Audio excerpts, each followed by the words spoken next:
அமெரிக்காவுடைய நீர்மூழ்கி கப்பல். அப்படி ஒரு நீர்மூழ்கி கப்பல் இங்கே பக்கத்தில் இருந்திருக்குன்னு நமக்கு நேற்று தான் தெரியும். அது இந்திய பெருங்கடலில் இருந்திருக்கு. நம்மளே கண்காணிச்சுட்டு இருப்பாங்க போல்.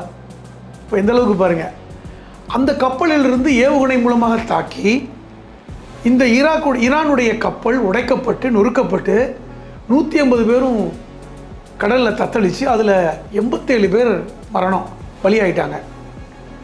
கிட்டத்தட்ட 67 பேருக்கு மேலே ஆளை காணோம், உடல் எங்கேன்னு தெரியல. 32 பேரை இலங்கை கப்பற்படை காப்பாற்றி இன்றைக்கி இலங்கையில் வந்து சிகிச்சை பெறுறாங்க.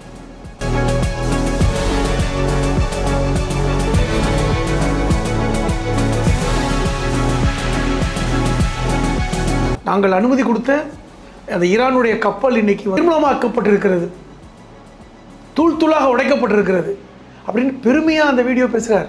1979 அமெரிக்காவுக்கும் ஈரானுக்கும் ஆகாது. ஈரான் மேலே பொருளாதார தடையை விதித்து 40 வருடங்களுக்கு மேலே ஆயிடுச்சு.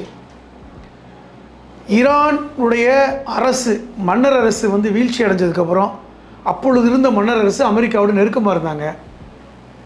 அதுக்கப்புறம் ஒரு ஈரான் புரட்சி ஏற்பட்டு தான் இந்த மாற்றங்கள் ஏற்பட்டன. எப்பொழுது ஒரு ஈரான் புரட்சி ஏற்பட்டதோ அந்த ஆட்சி நாங்கள் அமெரிக்காவுக்கு எதிரானவர்கள் டிக்ளேர் பண்ணாங்க. அன்னிலேருந்து இன்றைக்கு வரைக்கும் அமெரிக்காவோட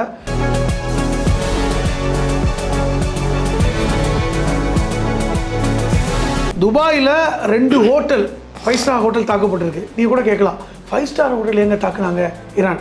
அந்த 2 ஹோட்டலிலும் தங்கியிருந்தவர்கள் அமெரிக்கர்கள், அமெரிக்க இராணுவத்தை சார்ந்தவர்கள்.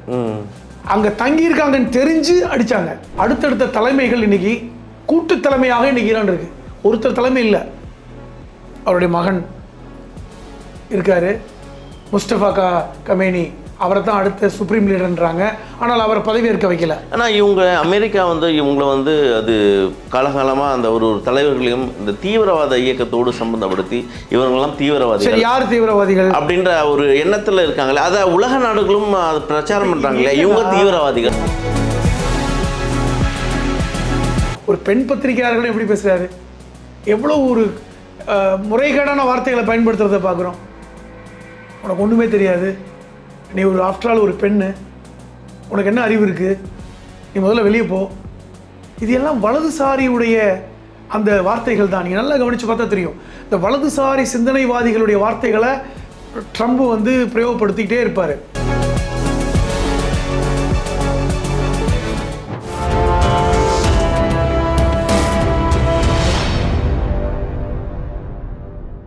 நேயர்களுக்கு வணக்கம். இன்றைய நேர்களில் நம்மோடு இணைந்திருக்கிறார் மூத்த ஊடகவாளர் திரு புதுமணம் ஹலீம் அவர்கள். வணக்கம். வணக்கம். எல்லாருக்கும் இன்றைக்கி ஒரு பெரிய துக்க நிகழ்வாக தான் பார்க்குறோம். இன்றைக்கி நடந்த அந்த சம்பவம், ஈரான் வெர்சஸ் USA உடன் இஸ்ரேல். குறிப்பாக இந்திய நாட்டுக்கு ஒரு விருந்தினராக வந்து திரும்பி சென்றவர்களை இன்றைக்கி அமெரிக்கா தாக்கியிருக்கு. குறிப்பாக ஸ்ரீலங்காவோட அந்த நேஷனல் எல்லை பகுதியில் எப்படி பார்க்குறீங்க? இந்த யுத்தம் 6வது நாளாக நடந்து கொண்டிருக்கிறது. 5 நாள் முடிந்து 6வது நாள். நீங்கள் நினைக்கிற மாதிரி ஒரு சாதாரண யுத்தம் அல்ல, மிகப்பெரிய யுத்தம். இப்போ ரஷ்யாவுக்கும் உக்ரைனுக்கும் 3 வருஷமாக நடக்குது. அதெல்லாம் நம்ம வந்து யாரும் பெருசளவில் கவனத்தில் கிடையாது. ஆனால் இந்த 5 நாட்களுக்குள் உலகம் சந்திக்கின்ற பிரச்சனை என்பது ரொம்ப அதிகமாக இருக்கிறது. இப்போ நீங்கள் இந்த கேள்வியிலே கேட்டீங்க, இப்போ ஈரானில் நடக்கிற யுத்தம் கன்னியாகுமரி வரைக்கும் வந்துருச்சா, இலங்கை வரைக்கும் வந்துருச்சான்னு. இப்போ அந்த சம்பவத்தை நான் தொட்டு காமிக்க நினைக்கிறேன். கடந்த மாதம் ஜனவரி மாதம் கடைசியிலேருந்து பிப்ரவரி வரைக்கும் நம்ம இந்தியாவில் கப்பற்படை சார்ந்த நிகழ்வுகள் நடந்துக்கிட்டே இருக்குது. அதுலேயும் குறிப்பாக இந்த பிப்ரவரி 15 பிப்ரவரி 25 வரைக்கும் விசாகப்பட்டினத்தில் ஒரு கப்பற்படைக்கான ஒரு நிகழ்வு நடக்குது. உலகம் முழுவதும் இருக்கின்ற பல்வேறு நேவல் ஏர்ஃபோர்ஸ்லேருந்து வந்தவங்க, கப்பல் படையை சார்ந்தவர்கள், கப்பல் படை மாலுமிகள் என்று சர்வதேச கப்பல் தினமாக இந்த நிகழ்வு விசாகப்பட்டினத்தில் நடந்துக்கிட்டு. விசாகப்பட்டினம் அடிப்படையில் ஒரு துறைமுக நகரம். அதன் அடிப்படையில் தான் வந்து ஈரானிலிருந்தும் ஒரு கப்பல் வந்தது. 180 மாலுமிகள், அப்படி தான் சொல்லணும். ஏன்னால் அதில் வீரர்களும் மாலுமிகளும் பல்வேறு பணியாளர்களும் கடந்த ஒரு நிகழ்வு தான் அந்த கப்பல் இருக்கும். அவர்கள் அந்த நிகழ்வை முடித்துவிட்டு கடந்த 25ஆம் தேதி இந்தியாவெல்லாம் சுற்றி பார்த்துட்டு தாஜ்மஹல்லாம் போயிட்டு ஊர் கிளம்பி போகிறாங்க. அந்த கப்பல் வந்து எப்படி வெளித்தடமாக போகும் அப்படின்னா, அது அந்த விசாகப்பட்டினம் வந்து அரபிக்கடலில் அந்த கன்னியாகுமரியிலேருந்து அதாவது 20 நாட்டிக்கல் தூரம்னு சொல்கிறாங்க. கிட்டத்தட்ட இலங்கையுடைய சர்வதேச எல்லை. இந்தியாவிற்கும் இலங்கைக்கும் நடுவில் பயணம் பண்ணி தான் அவர்கள் நாட்டுக்கு செல்லணும். அப்போ நேற்று போய்கொண்டிருந்த கப்பல், அவர்கள் ஒன்றும் போர் வீரர்களாக அந்த உடை தரிக்கலை, இராணுவ அந்த ஆயுதங்களை ஏந்தி அவங்க அதை இது பண்ணலை, போர்க்கப்பல் தான். ஆனால் இந்த நிகழ்ச்சிக்கு நமக்கு விருந்தினராக வந்தவர்கள். அந்த கப்பலை அமெரிக்காவுடைய நீர்மூழ்கி கப்பல், அப்படி ஒரு நீர்மூழ்கி கப்பல் இங்கே பக்கத்திலே இருந்திருக்குன்னு நமக்கு நேற்று தான் தெரியும். அது இந்திய பெருங்கடலில் இருந்திருக்கு, நம்மளே கண்காணிச்சுட்டு இருந்திருப்பாங்க போல். இப்போ எந்த அளவுக்கு பாருங்கள், அந்த கப்பலிலிருந்து ஏவுகணை மூலமாக தாக்கி இந்த ஈரானுடைய கப்பல் உடைக்கப்பட்டு நொறுக்கப்பட்டு 150 பேரும் கடலில் தத்தளித்து அதில் 87 பேர் மரணம் பலியாயிட்டாங்க. கிட்டத்தட்ட 67 பேருக்கு மேலே ஆளை காணோம், உடல் எங்கேன்னு தெரியல. 32 பேரை இலங்கை கப்பற்படை காப்பாற்றி இன்றைக்கி இலங்கையில் சிகிச்சை பெறுறாங்க. இந்த நிகழ்ச்சி எப்படி சொல்கிறது? இந்தியாவிற்கு விருந்தினராக வந்தவங்க நம்ம நாட்டில் கிட்டத்தட்ட ஒரு மாத காலம் விருந்தினராக தங்கி இருந்துட்டு நம்ம தான் அனுப்பிச்சி வச்சுருக்கோம். அவர்கள் இந்த போர் நடக்குதே, நம்ம நல்லபடியாக போகணுமே என்று ஒரு சர்வதேச எல்லை வழியாக கடலில் போகிறாங்க. பொதுவாக போர் நடக்கிறதாக இருந்தால் அந்த கப்பலில் போர்க்கொடி ஏற்றுவாங்க. அது போர்க்கப்பல்னு தெரியும். இவர்கள் எல்லோருமே இந்த நிகழ்வை நடந்து விட்டு ரெஸ்ட் எடுத்துகிட்டு தூங்கிட்டு போனவங்க. இப்போ இந்த கப்பலை தாக்குவதற்கு அனுமதி யார் கொடுத்தார்கள் என்று செய்தியை பார்த்தோம் என்றால், இன்றைக்கி இந்தியாவிற்கான இஸ்ரேலிய தூதர் சொல்கிறாரு, அதை அனுமதி கொடுத்தது அமெரிக்க ஜனாதிபதி ட்ரம்ப்பு தான். ஒரு இந்திய நாட்டுக்கு எல்லையில் இருக்குது, அது குறிப்பாக இந்திய நாட்டு எல்லையிலும் ஸ்ரீலங்கா நாட்டுக்கு எல்லைக்கும் நடுவில் ஒரு நீங்கள் சொன்ன மாதிரி அது ஒரு சர்வதேச எல்லை. இப்போது ட்ரம்ப்போட அந்த டிசிஷன் எப்படி நம்ம நாட்டு பிரதமருக்கெல்லாம் தெரியும்? நான் என்ன நினைக்கிறேன்னா, இந்த நீர்மூழ்கி கப்பல் இந்திய பெருங்கடலில் இருக்குது அப்படிங்கிறது விஷயம் இந்திய அரசுக்கு தெரியுமா? ஏன்னா அந்த தகவலை இந்திய அரசு கொடுத்தது மாதிரி தெரியல. இது இந்தியன் ஆர்மி ஏதாவது இதுக்கு ரிப்ளை கொடுத்துருக்காங்க? என்ன கேட்குறேன்னா, எந்த கண்டனமும் தெரிவிக்கலை. அதாவது நான் என்ன சொல்கிறேன், 2 விஷயம் இதில் இருக்குங்க. ஒன்று, இவர்கள் இந்தியாவிற்கு விருந்தாளியாக சென்றுக்கிட்டு இருக்காங்க, போருக்கு போகல. அது ஒரு ஈரானுடைய அந்த போர்க்கப்பல் தான், அதில் மாற்றம் இல்லை. ஆனால் அந்த கப்பல் போருக்காக வந்த கப்பல் இல்லை, இந்தியாவில் நடந்த அந்த கப்பற்படைக்கான நிகழ்வுகள் கலந்து கொள்வதற்காக வந்த விருந்தினர்கள் திரும்பி போகிறாங்க. இவர்களை யாரும் தாக்குவான்னு கூட அவங்க எதிர்பார்த்துருக்க மாட்டாங்க. அப்போ இந்த கப்பல் ட்ரம்ப் ஏன் தாக்குவதற்கு அனுமதி கொடுத்தார்? அப்படி நியாயப்படி பார்த்தா இந்திய அரசிடம் அவர் சொல்லியிருக்கணும், யார் இந்த கப்பல், எப்படி போகிறாங்க, அவர்கள் ஆயுதங்கள் வச்சுருக்காங்களா, தாக்குதலுக்கு போகிறாங்களா, எந்த ஒரு கம்யூனிகேஷன் இந்த மாதிரி தெரியல. அல்லது இலங்கை அரசிடம் கேட்டிருக்கணும். 2 அரசுகளிடம் கேட்காமல் நேரடியாக ட்ரம்ப்பு இன்றைக்கி அதை வீடியோ வெளியிட்டே சொல்கிறாங்க. வெளியீடு எப்படி, நாங்கள் அனுமதி கொடுத்த அந்த ஈரானுடைய கப்பல் இன்றைக்கி அதாவது நிர்மூலமாக்கப்பட்டிருக்கிறது, தூள் தூளாக உடைக்கப்பட்டிருக்கிறது அப்படின்னு பெருமையாக அந்த வீடியோ பேசுகிறார். அப்போ நீங்கள் இது எப்படி எடுத்துக்குவது? இது எப்படி, அதுதான் இது ஒரு சர்வதேச நாடுகளுக்கெல்லாம் தலைவராக ட்ரம்ப் தான் இருக்காரா? சர்வதேச விதிகளை ட்ரம்ப் மதிப்பதில்லை என்பது இதில் ஒரு உறுதிப்படுத்துகிற ஒரு விஷயம். நீங்கள் சர்வதேச விதிகளை மதிக்கலை விடுங்க, இந்தியாவுக்கு சங்கடம் வருமேன்னு நீங்கள் நினைக்க வேணாமா? நீங்கள் என்னுடைய நண்பன்னு சொல்கிறீங்க, இந்தியாவை ஒரு நேச நாடுன்னு சொன்னீங்க. ஆனால் நீங்கள் செய்கிற எல்லா விஷயமும் எப்படி பார்த்தால் இந்தியாவை எவ்வளோ சங்கடத்தில் உண்டு பண்ணி வச்சுருக்கீங்க.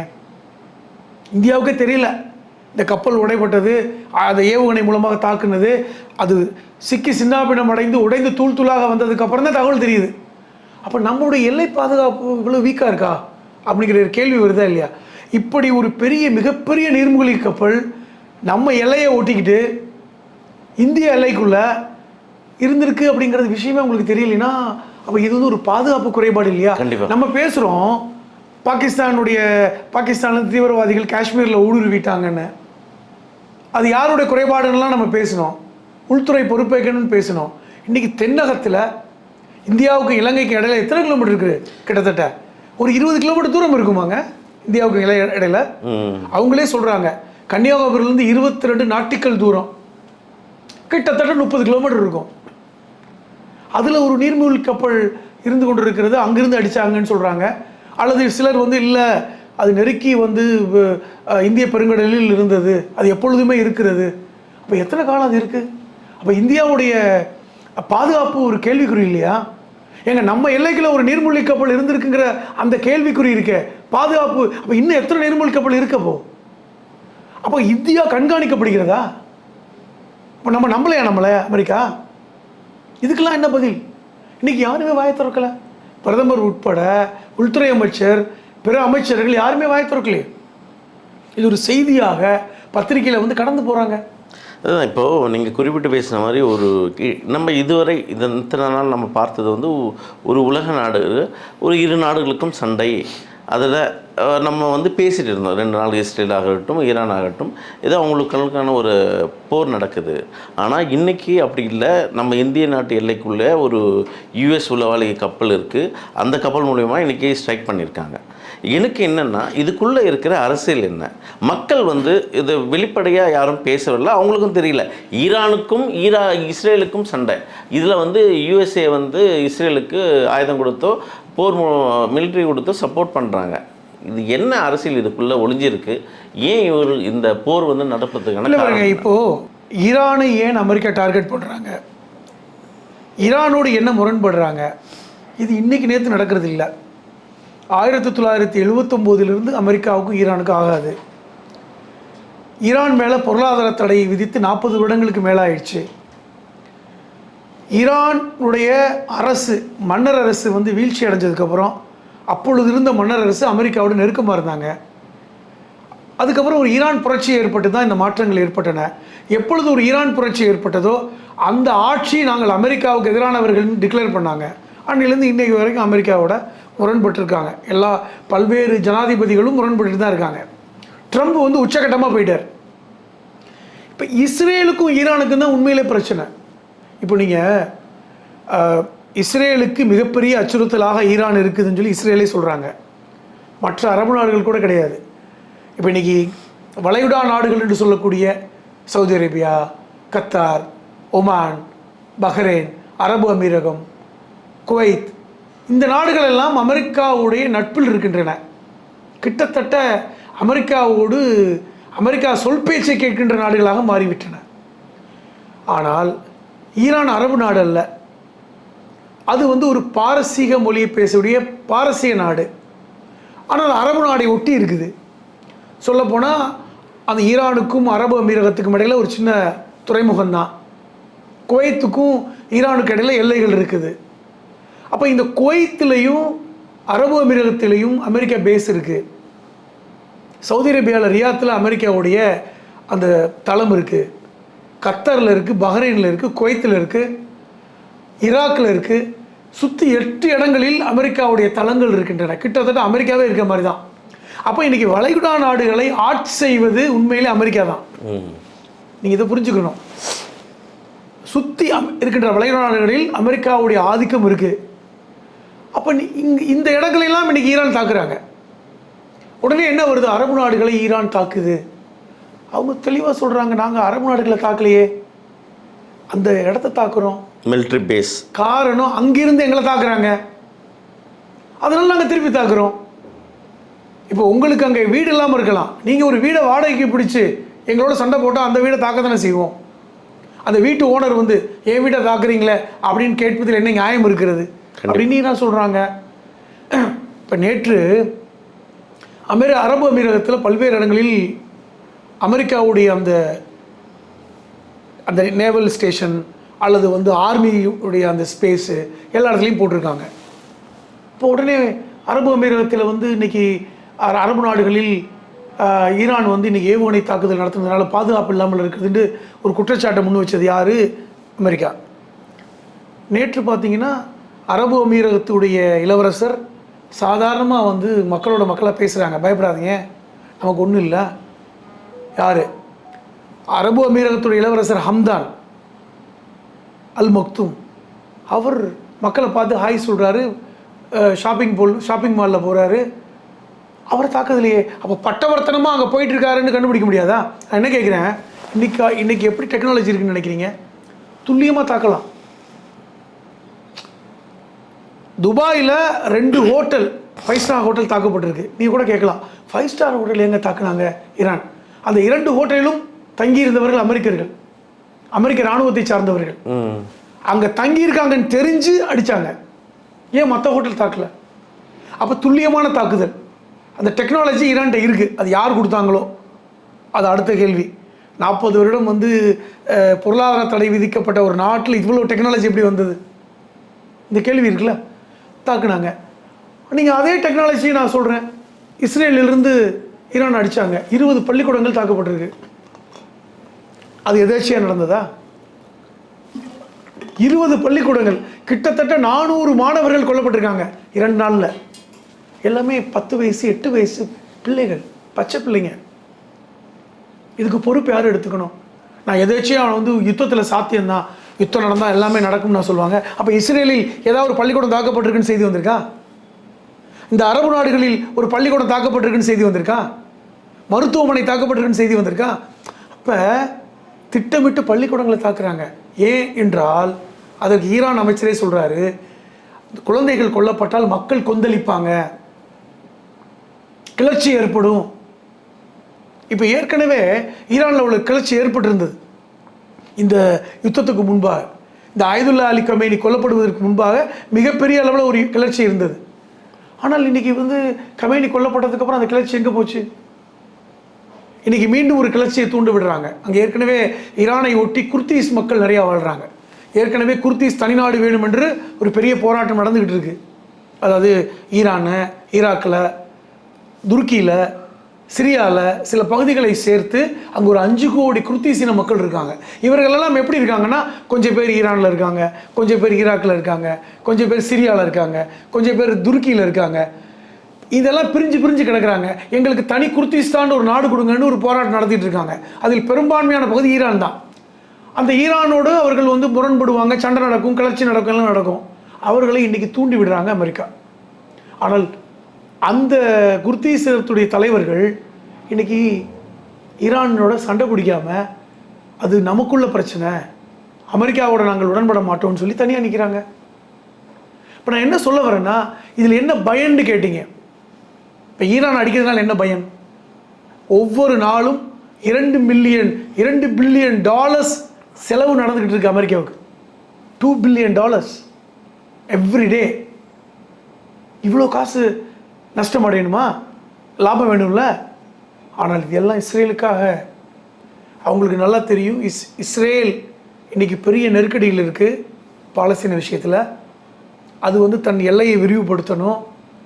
அது ஒரு சுதந்திரமான இஸ்ரேலாக, அகண்ட இஸ்ரேலாக மலர வேண்டும் என்றால் ஈரானை தட்டி வைக்கணும். இரண்டாவது, இன்றைக்கி உலகளவில் கச்சா எண்ணெய் உற்பத்தியில் ஈரான் கிட்டத்தட்ட 20 விழுக்காடு ஈரானில் உற்பத்தி ஆகுது. அப்போ அந்த எண்ணெயை வைத்து கொண்டு தான் ரஷ்யாவும், சீனாவும், துருக்கியும், வடகொரியாவும் ஆட்டம் போடுறாங்க. அவர்களை தட்டி வைக்கணும். ஐரோப்பிய யூனியன் நாடுகள் அங்கிருந்து தான் வாங்குகிறாங்க. இப்போ இதெல்லாம் நடக்காமல் அமெரிக்காவுடைய கண்ட்ரோலுக்கு எல்லாம் வரணும்னா ஈரான் அழிக்கப்படணும். ஈரான் அழிக்கப்பட்டால் எல்லா நாடுகளும் அமெரிக்காட்ட கையேந்திர நிலைமை வரும் அப்படின்னு அமெரிக்கா நினைக்கிறார். ட்ரம்ப் நினைக்கிறார், அமெரிக்கா நினைக்கல, ட்ரம்ப் நினைக்கிறார். அப்போ இது என்ன சிக்கல்னா, இஸ்ரேலுக்கும் நல்ல விஷயம், அமெரிக்காவுக்கும் பெரிய பலன். இன்றைக்கி ஹார்மோஸ்ங்கிற ஒரு அந்த துறைமுகம் வழியாக தான் எல்லா எண்ணெயும் கப்பல்களும் போகும். இன்றைக்கி 140 கப்பல்கள் தத்தளித்து போய் கிடக்கிறாங்க. நம்முடைய இந்தியாவுக்கு வர வேண்டிய 40 கப்பல்கள் இன்றைக்கி வர முடியாமல் தவிச்சிட்டு கிடக்கிறாங்க. இன்றைக்கி மூடப்பட்டிருக்கு ஹார்மோஸ். ஒவ்வொரு நாளும் 50 லட்சம் பீப்பாய் கச்சா எண்ணெய் அங்கிருந்து தான் இந்தியாவுக்கு வருது. இப்போ என்ன பண்ண முடியும்? நம்ம கையிருப்பு என்னாச்சு? 10 கோடி பீப்பாயின்றாங்க. 10 கோடி பீப்பாயை வச்சுட்டு 140 கோடி மக்களுக்கு எத்தனை நாளைக்கு சமாளிப்பீங்க? ஒரு 1.5 மாதம், அதிகபட்சம் 2 மாதம். அப்புறம் இயற்கை வாயுக்கு என்ன பண்ணுவீங்க? கேஸ் சிலிண்டருக்கு என்ன பண்ணுவீங்க? 2 மாதம் இப்படி யுத்தம் தொடர்ச்சியாக நடந்தால் நம்ம பைக்கெலாம் ஓட்ட முடியாது, நடந்து தான் போகணும். கையிருப்பு அவ்வளோதான். அப்போ இந்த சிக்கலை உண்டு பண்ணி நீங்கள் வந்து ஈரான் அழிக்கப்பட்டு விடும் அப்படின்னு நினைக்கிறீங்க. ஆனால் இன்றைக்கி ஆயதுல்லா அலி கமேனி மரணத்துக்கு அப்புறம் தலைகீழாக நிலைமை மாறி போச்சு. இப்படி ஒரு போர் உக்கிரமாகும் என்று அமெரிக்கா எதிர்பார்க்கல, ட்ரம்ப் எதிர்பார்க்கல. அவங்க என்ன நினச்சாங்கன்னா, இந்த அலி கமேனி போட்டு தள்ளிட்டோன்னா சரணடைஞ்சிருவாங்க, பயந்துருவாங்க. ஆனால் உண்மையான போரே அவர் இறந்ததுக்கு அப்புறம் தான் நடக்குது. இன்றைக்கி அவர் இல்லைன்னா என்ன நாங்கள் இருக்கோம், நாங்கள் இல்லைன்னா அவர் இருக்காருன்னு சொல்லிட்டு அடுத்தடுத்த தலைமைகள் இன்றைக்கி கூட்டு தலைமையாக இன்றைக்கி ஈரான் இருக்குது. ஒருத்தர் தலைமை இல்லை, அவருடைய மகன் இருக்கார் முஸ்தபா கமேனி, அவரை தான் அடுத்த சுப்ரீம் லீடர்ன்றாங்க. ஆனால் அவரை பதவியேற்க வைக்கல. ஆனால் இவங்க அமெரிக்கா வந்து இவங்களை வந்து அது காலகாலமாக அந்த ஒரு தலைவர்களையும் இந்த தீவிரவாத இயக்கத்தோடு சம்பந்தப்படுத்தி இவங்கெல்லாம் தீவிரவாதிகள், யார் தீவிரவாதிகள் அப்படின்ற ஒரு எண்ணத்தில் இருக்காங்களே, அதை உலக நாடுகளும் அது பிரச்சாரம் பண்ணுறாங்களே இவங்க தீவிரவாதிகள். இல்லைன்னா இப்போ பாலஸ்தீனில் இருக்கின்ற ஹமாஸ் தீவிரவாதி என்று இஸ்ரேல் சொல்லுது. நாம் சொல்கிறோமா? அவர்கள் போராளிகள்னு சொல்கிறோம். ஏன் அப்படி சொல்கிறோம்? அவர்கள் அந்த நாட்டுக்காக போராடிட்டு இருக்காங்க. நான் என்ன கேட்குறேன், ஹமாஸ் வந்து உலகளவில் எங்கே போய் கொண்டு வச்சாங்க? அமெரிக்காவில் போய் கொண்டு வச்சாங்களா, இல்லை பிற அரபு நாடுகளில் போய் கொண்டு வச்சாங்களா? அவர்கள் அவர் நாட்டுக்காக போராடிட்டு இருக்கான். என்னுடைய நாட்டை விட்டு கொடுத்துருங்க, பாலஸ்தீனம் எங்கள் நாட்டை நாங்கள் ஆட்சி பண்ணிக்கிறோம், எங்களை மக்களை கொள்ளாதீங்க அப்படின்னு இஸ்ரேலோட போராடிட்டு இருக்கான். அவன் எப்படி நீங்கள் தீவிரவாதின்னு சொல்கிறீங்க? நம்ம பாரத பிரதமர் கூட அதான் சொல்கிறாருங்க போய். அவன் அந்த நாட்டுடைய பேட்ரியாட், அதாவது சுதந்திர போராட்ட வீரர்கள்னு அவர்கள் சொல்லிக்கிறாங்கல்ல. இப்போ அவர்கள் நாட்டுக்காக தானே போராடிட்டு இருக்கான். அவர்களுக்கு ஃபண்ட் பண்ணுறதுனால இப்போ ஈரான் தீவிரவாதிகளுக்கு உதவி பண்ணிவிடுச்சு அப்படின்னு எப்படி சொல்ல முடியும்? உதவி பண்ணுறாங்க. அஃப்கோர்ஸ் அரபு நாடுகள் ஹமாஸுக்கு உதவி பண்ணலை, ஆனால் ஈரான் உதவி பண்ணுது. லெபனானில் இருக்கின்ற ஹிஸ்புல்லாவுக்கு உதவி பண்ணுறாங்க. அப்போ தீவிரவாதிகளுக்கு ஃபண்ட் பண்ணுறாங்கன்னா அவர்கள் எந்த நாட்டில் போய் அடித்தாங்க? இதே ஹிஸ்புல்லாவும் ஹமாஸும் அந்த நாட்டை தவிர வெளியே போய் எங்கேயாவது போய் குண்டு வச்சாங்க ஒரு செய்தி சொல்லுங்கள். அவர் அந்தந்த நாட்டுக்காக போராடிட்டு இருக்கான், இஸ்ரேலை எதிர்த்து போராடிட்டு இருக்கான். அப்போ உன்னை எதிர்த்து யார் போராடினாலும் தீவிரவாதியா? நீ அப்போ வந்து பாலஸ்தீன மக்களுக்கு கொண்டு குமிச்சிருக்கிய கடந்த 3 வருடங்களில் கிட்டத்தட்ட 50,000 பெண்களையும் குழந்தைகளையும் கொண்டிருக்கியே, எல்லாம் குழந்தைகளும் சிறார்களும். இப்போ இது என்ன தெரியுமா? இவர்கள் வந்து குறிவைப்பதே குழந்தைகளையும் பெண்களையும் தான். குழந்தைகளை அழிப்பாங்க, சென்டிமெண்ட்டாக எமோஷனலாக உங்களை கஷ்டப்படுத்துவாங்க. இன்றைக்கி டெஹ்ரானில் 20 பள்ளிக்கூடங்கள் வந்து இன்றைக்கி பாம்பு நேரடியாக தாக்கப்பட்டு, அதுவும் இந்த கிளஸ்டர் வெடிகுண்டு மூலமாக தாக்கப்பட்டு பச்சிளம் குழந்தைகளை கொண்டீங்களே, அது எப்படி ட்ரம்புக்கும் நெதன்யாவுக்கும் தெரியாதுன்னு நினைக்கிறீங்களா? இது என்ன மாதிரியான கொடூரம்? இப்போ நம்ம கூட பேசணும், இந்த கன்னியாகுமரியில் அந்த இலங்கை கன்னியாகுமரி எல்லையில் அந்த கடலில் வந்து இந்த ஈரான் கப்பல் தாக்கப்பட்டது. அப்பாவிகள் அவர்கள், ஏன்னா அப்பாவிகள் தான், அவர்கள் போருக்கு வரலையே. இப்போ இந்த மாதிரியான மனித படுகொலையை செய்வதை எப்படி நீங்கள் போர் எத்திக் என்று சொல்வது? இது ஒரு நிச்சயமாக படுகொலைகள் தானே. இப்போ இந்த நிகழ்வு யுஎஸ்ஏ இஸ்ரேலுக்கு உதவி ஈரானை அடிச்சுன்னு இருக்குது. இப்போ ஈரானை நம்பி இருக்கிற நாடுகள் இருக்கு இல்லையா, நீங்கள் சொன்ன மாதிரி ரஷ்யா, சைனா, வடகொரியா இதெல்லாம் இருக்கு இல்லையா, இவங்களோட எண்ணம் என்ன இருக்குது?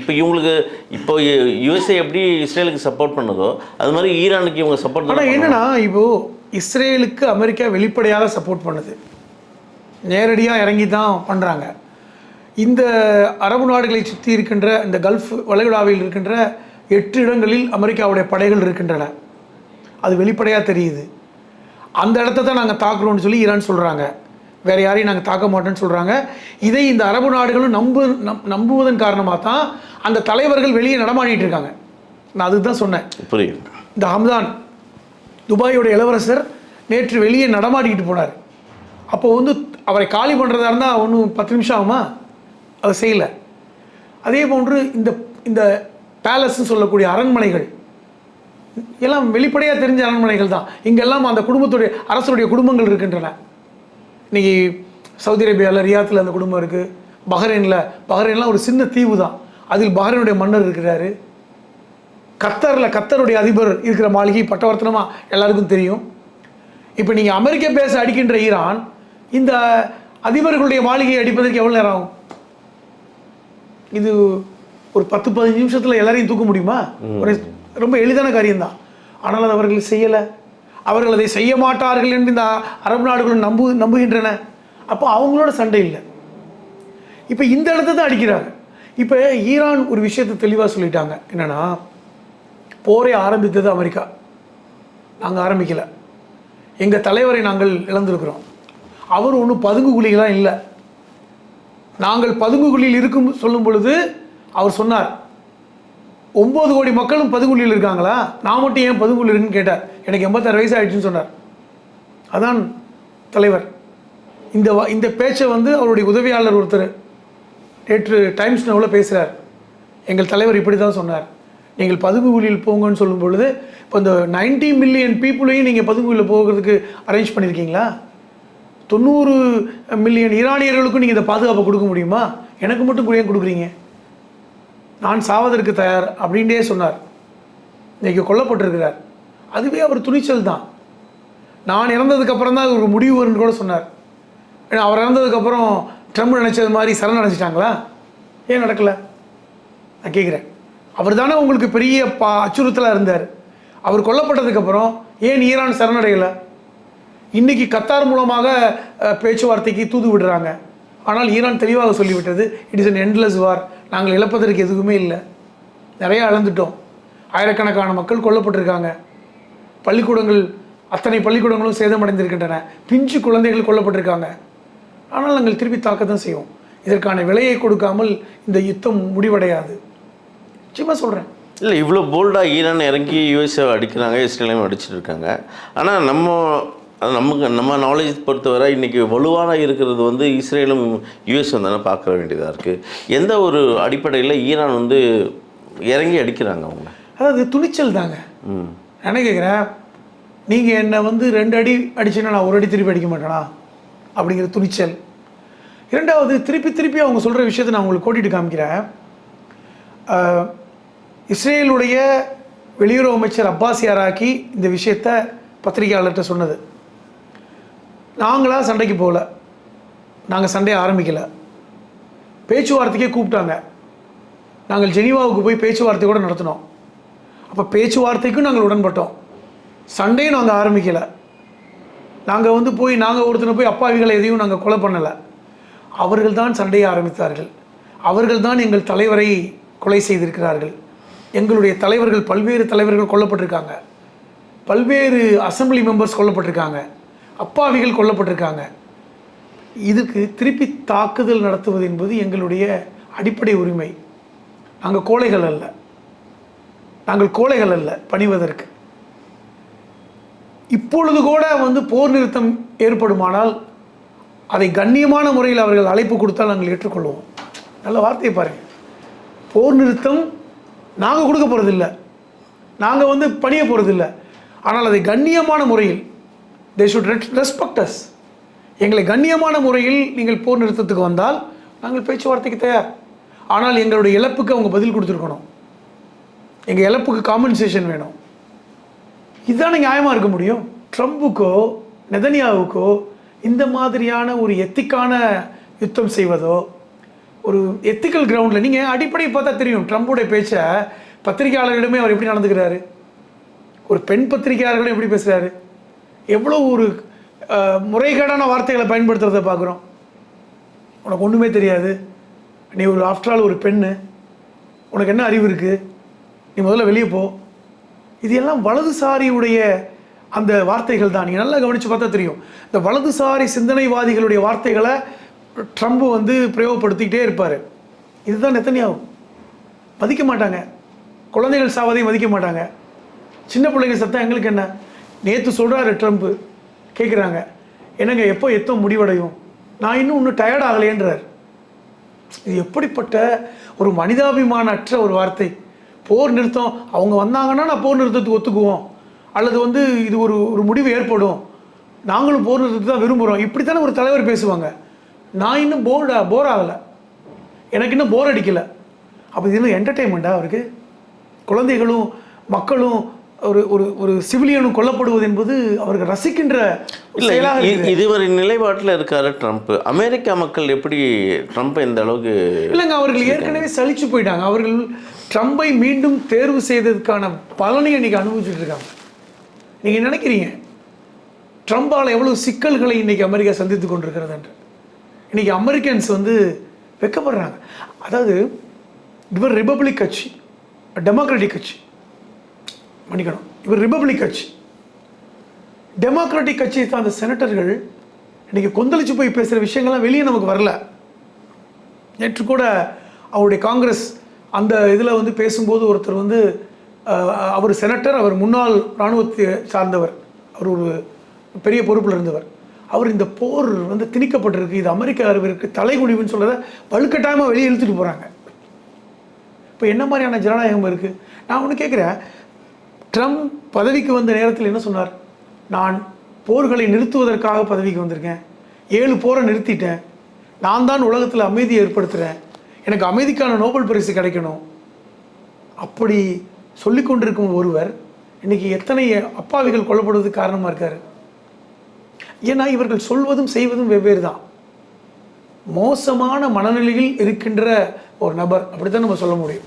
இப்போ இந்தியாவோட நிலைப்பாடு என்ன இருக்குது? இப்போ ஒரு யாருக்காவது ஒரு தார்மீக சப்போர்ட் இருக்கு சொல்லணும் இல்லையா? ஒன்று இஸ்ரேலுக்கா அல்லது ஈரானுக்கா? இதான் சொல்கிறேனே, இது வந்து நம்ம எந்த பக்கமும் இல்லாமல் ஒரு மாதிரி கூறுமாறாக இருக்கும். ஏங்க நம்ம ஊரில் வந்து வந்த விருந்தாளிகளை வந்து போட்டு தள்ளியிருக்காங்க நம்ம எல்லையில், இதுக்கே யாரும் பதில் சொல்லலையேங்க. இது உண்மையிலேயே வந்து ரொம்ப மன வருத்தத்தை கொடுக்கக்கூடிய ஒரு விஷயமா இருக்குது. 1 மாத காலம் நம்முடைய நாட்டில் விருந்தாளியாக தங்கியிருந்தவர்கள் நம்ம தான் அனுப்பிச்சி வச்சோம் அவங்கள போங்கன்னு, அல்லது நம்ம சொல்லியிருக்கலாம் போகாதீங்கன்னு. எதுக்குமே சொல்லாமல் எல்லா மக்களையும் போன்று அவர்களையும் அனுப்பி வச்சோம். நம்முடைய எல்லையை அவர்கள் தாண்டலை. அமெரிக்காவுடைய நீர்மூழ்கி கப்பலிலிருந்து ஏவுகணை தாக்குதல் மூலமாக இன்றைக்கி கொல்லப்பட்டு மிதக்கிறார்களே. இன்றைக்கி அந்த பிணங்கள் வந்து கன்னியாகுமரியிலாம் ஒதுங்கி இருக்கிறதா சொல்கிறாங்க, இலங்கையில் ஒதுங்கி இருக்கிறதா சொல்கிறாங்க. இன்னும் 67 பேருடைய உடல் கிடைக்கல. அப்போ இது எவ்வளோ பெரிய ஒரு துக்கமான செய்தி. ஒரு தார்மீக பொறுப்பேற்று குறைந்தபட்சம் எங்கள் நிலையில் அமெரிக்கா செய்தது தவறு அப்படின்னு ஒரு தூதரை கூட்டு வந்து கண்டனம் தெரிவிச்சிருக்க வேணாமா? அது கூட நம்ம செய்யலையே. நம்முடைய எல்லைக்கும் நம்முடைய இறையாண்மைக்கும் இது ஒரு அச்சுறுத்தலான ஒரு நிகழ்வு தான். நம்ம ஒரு பெரிய நாடு, 140 கோடி மக்கள் தொகை இருக்கின்ற நாடு, நம்ம வந்து இதில் ஏன் பயப்படுறோம் அப்படிங்கிறது புரியலை. ஏன் அச்சப்படுறோம்? நம்மளை என்ன பண்ணிடுவாங்க? இன்றைக்கி ஈரான் அரசு சொல்லுது, நல்லா தெரிஞ்சுக்கங்க, அடுத்த டார்கெட் இந்தியான்னு தெரியுமா? இந்தியா அடுத்த டார்கெட். எதை வச்சு சொல்கிறாங்கன்னு தெரியல. ஆனால் இன்றைக்கி இப்படிலாம் எல்லையில் வந்து அவங்களுடைய நீர்மூழ்கி கப்பல் இல்லை. யார் ஈரானோட டார்கெட் இந்தியா இல்லையா அல்லது யூஎஸ்ஏட டார்கெட்? யூஎஸ்ஏ அடுத்த டார்கெட் இந்தியான்னு சொல்கிறாங்க ஈரானுடைய அமைச்சர் ஒருத்தர். இதை எப்படி புரிஞ்சுக்கிறது? இன்னும் எத்தனை நீர்மூழ்கி கப்பல்கள் நம்ம எல்லைக்குள்ள இருக்குது? நமக்கு தெரிந்து ஒரு கப்பல் வெளியே வந்து ஏவுகணை போடுறதுனால தெரிஞ்சது. கடலுக்கடியில் எத்தனை இருக்கிறது? நம்மளுடைய டிஃபென்ஸ் ஃபோர்ஸ், உள்துறை அமைச்சகம் இதற்கு என்ன ஏன் பதில் சொல்லலை? நியாயப்படி பார்த்தா 140 கோடி மக்களுக்கும் அவர் இது பதில் சொல்லியிருக்கணும். இது எங்கள் எல்லைக்குள்ளே வரல, இது சர்வதேச இல்லை, நம்ம சம்மந்தப்படலை, நமக்கு வந்ததே தெரியாது, நாம் இதை ஏற்றுக்கொள்ள முடியாது, ஒரு அறிக்கை கொடுக்கணும். இல்லை, எந்த அறிக்கையும் இல்லை. இது இந்திய வரலாற்றில் 75 ஆண்டுகால இந்திய வரலாற்றில் இது நடக்காத ஒரு விஷயங்க. ஒன்றே ஒன்று சொல்கிறேங்க, இந்தியாவுக்கும் பாகிஸ்தானுக்கும் யுத்தம் நடந்தது. எப்போது? 70s. அப்போ இந்திரா காந்தி பிரதமர். அப்போ தான் 71 பங்களாதேஷை பிரித்து நம்ம தான் கொடுத்தோம். பாகிஸ்தானிலிருந்து கிழக்கு பாகிஸ்தானை பிரித்து பங்களாதேஷோட ஒரு நாடை உருவாக்குவதற்கு காரணம் நம்ம தான். அப்பொழுது அமெரிக்கா வந்து பாகிஸ்தானுக்கு ஆதரவாக அப்பொழுதும் இதே மாதிரி தான். அப்பொழுது அமெரிக்க ஜனாதிபதி நமக்கு ஒரு கண்டனத்தை அறிவித்தார். இந்திரா காந்தி என்ன தெரியுமா பதில் அளித்தாங்க? தொலைதூரத்திலிருந்து இந்தியாவை ஆட்சி செய்த காலம் மலையேறிவிட்டது. தொலைதூரத்திலிருந்து இந்தியாவை ஆட்சி செய்த காலம் மலையேறிவிட்டது, அதை நாங்கள் பார்த்துக்குறோம், நீங்கள் ஒன்றும் கருத்து சொல்ல வேண்டான்னு சொன்ன விஷயம் இன்றைக்கும் அது இருக்குது, ஆதாரபூர்வமாக இருக்குது. அதுதான் இந்தியா. நம்ம இறையாண்மை விட்டு கொடுத்ததே கிடையாது. அதுதான் எனக்கு புரியலை. இப்படி கூட இல்லைன்னா கூட ஒரு குறைந்தபட்சம் கண்டனத்தை, எதிர்ப்பை தெரிவிக்காமல் எப்படி இருக்கிறோம்? இன்றைக்கும் பத்திரிகைகள், வட இந்திய ஊடகங்கள் அதை அலறுறாங்க, கேட்குறாங்க, பதில் சொல்ல ஆள் இல்லை. என்ன தைரியம்? எப்படி தைரியம் வந்தது உங்களுக்கு? இப்போ இதெல்லாம் நம்ம மக்கள் யோசிக்கணும்ல. நம்ம பிரதமர் போயிட்டு வந்து சொன்னார், இது இந்தியா வந்து என்னுடைய தாய்நாடு என்றால் அது தந்தை நாடுன்னு. இதை விட என்ன ஒரு விதமான இது வேண்டும்? அந்தளவுக்கு தலைகுனிவாக நம்ம இருக்கிறோம், அந்தளவுக்கு நம்ம வந்து பணிஞ்சு போகிறோமா அப்படிங்கிற கேள்வி வந்து இயல்பாக நமக்கு வருது இல்லை? கண்டிப்பாக கண்டிப்பாக. உலக நாடு இது வந்து நம்முடைய ஒரு இந்திய குடிமகனாக ஏற்படுகின்ற வருத்தம் தான். இது இருக்கக்கூடாது. இந்திய அடிப்படையில் அப்படிப்பட்ட நாடு அல்ல, நியாயத்தின் பக்கம் இருக்கின்ற நாடு. காலங்காலமாக நம்ம நியாயத்தின் பக்கம் தான் நின்றுருக்கோம், யாருன்னு கூட பார்க்க மாட்டோம். யார் பக்கம் நியாயம் இருக்கோ அந்த பக்கம் நிற்போம். வளர்ந்து வரும் உலக நாடுகள் லிஸ்ட்டில் நம்ம இந்தியாவும் ஒரு அங்கம் வகிக்குது. இது ஒரு தலைகுணியான விஷயம். நமக்கு நம்ம நாட்டுக்கு வந்த விருந்தாளியை பறி கொடுத்துட்டு இன்றைக்கி நிற்கிறோம். யாரும் பதில் சொல்ல ஆள் இல்லை. மிக்க நன்றி. பல கருத்துக்களை முன் வச்சுங்க. நேரத்தம் கருத்துக்கு நன்றி.